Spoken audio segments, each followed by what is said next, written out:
London in the 1700s was a city of strong contrasts. It was a fast-growing city with more than 500,000 people. At the same time, it was noisy, crowded, and often chaotic. This mix of order and disorder helped shape the modern city we know today. This was also a time of great change. Elegant new squares appeared in the West End. Architects like Christopher Wren rebuilt much of the city in a grand and confident style. Thanks to new and powerful AI software, we can now bring these scenes back to life with remarkable accuracy. By studying real paintings and engravings from the 18th century, we can show what London most likely looked like at that time. Its buildings, its streets, its people, and even its atmosphere. This allows us to step back almost 300 years and experience the city as Londoners once did. This is a breathtaking aerial view of London in the mid-18th century. We are looking upstream along the River Thames, from a place that would later become the site of Tower Bridge. Before you lies the beating heart of Georgian London, the largest port in the world, and a center of global trade. Dominating the skyline is the magnificent St. Paul's Cathedral, designed by Sir Christopher Wren. It was completed in 1710, after the Great Fire of 1666 destroyed much of medieval London. To the right, you can see the monument to the Great Fire of London, standing as a permanent reminder of the disaster that reshaped the city. The River Thames is busy with sailing ships and rowing boats.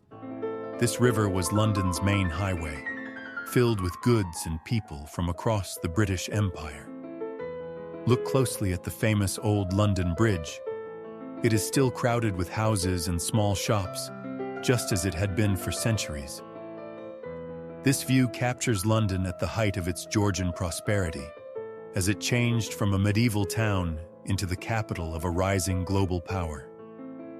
Now we see an iconic view from One Tree Hill in Greenwich Park, looking northwest toward London in the mid-18th century.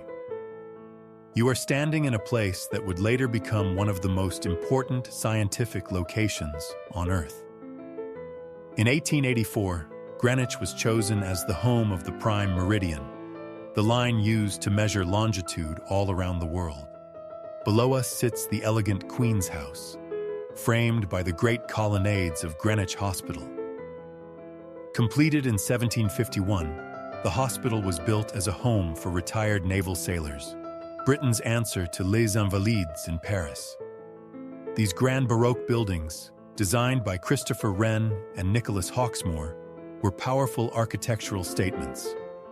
They showed Britain's command of the seas. Greenwich was the gateway to London for sea trade. From this high viewpoint, visitors could watch every ship approaching the capital. In the foreground, well-dressed figures pause to enjoy one of the finest views in all of England. This is a view that has inspired artists and writers for more than 300 years. Remarkably, it looks much the same even today. We are standing in Leicester Square in the middle of the 18th century. At this time, it was one of the most fashionable places to live in London. The large building at the center is Leicester House. It was built in 1635 for the Earl of Leicester. Later, it became home to several members of the royal family, including Frederick, Prince of Wales. The square soon became a magnet for great artists. On the right, at number 31, lived and worked William Hogarth. Above the door, you can see a bust of Anthony van Dyck, marking the house. Across the square, at number 47, Joshua Reynolds opened his portrait studio in 1760. Here, he painted many of the most powerful and influential people of his age. In the center of the square stands an equestrian statue of George III, erected in 1753. By this time, Leicester Fields had changed from open farmland into one of London's most desirable addresses. However, its days as a quiet residential square would not last long. Within a few decades, entertainment would replace aristocrats as the square's main identity. Now we move to the south bank of the River Thames, looking across the water toward the Tower of London. This great fortress is seen from the river that once served as both its moat and its main roadway. For more than 700 years, the tower controlled the entrance to London from the river. Its massive stone walls were a clear statement of royal power. At the center stands the White Tower, a huge Norman fortress. It was built by William the Conqueror, beginning in 1078, using Caen stone brought from France. By the 18th century, the tower served many purposes at once. It was a royal palace, a prison, an armory, a mint, and a treasury for the crown jewels. The riverside area you see here was the main entrance for prisoners arriving by barge, through Traitor's Gate. Among them were Anne Boleyn and Thomas More, both brought here before their executions. The many sailing vessels on the River Thames remind us that this was the lifeblood of London. Royal barges and merchant ships alike passed under the watchful eyes of the tower. Now we step into the busy courtyard of the Royal Exchange in the 18th century. This was a grand space where global trade came together. Founded by Thomas Gresham in 1565 and inspired by the Antwerp Bourse, it was England's first building designed especially for commerce. Merchants from around the world gathered in this open courtyard twice a day. Trading sessions began and ended with the sound of a bell from the tower above.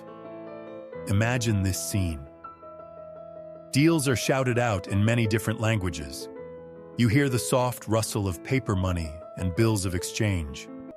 You hear the scratch of quill pens as contracts are signed. Multi-level covered walkways are lined with shops selling fine goods, luxury items, books, and maps. At the same time, Lloyd's of London runs its insurance business right here, inside these very halls. This single building helped turn London into a global financial power. It became a model that later inspired stock exchanges from New York to Hong Kong. Now we arrive at St. James's Square in the middle of the 18th century. This is the height of aristocratic London, and one of the most exclusive addresses in the city. Developed in the 1660s, the square quickly attracted the richest nobles in England. Dukes, earls, and even prime ministers competed for homes here.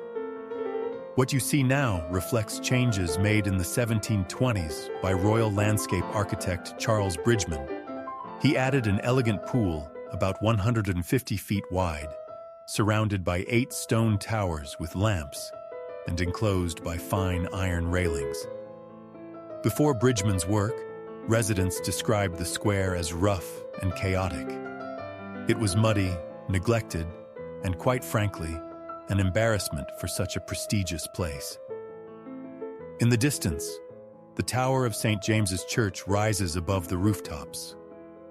Within a few decades, this square would change once again, from grand homes to the clubs, offices, and institutions that occupy it today. Now we move to Cheapside, a busy commercial heart of Georgian London. Its name comes from the Old English word seep, meaning market. For centuries, great fortunes were made here.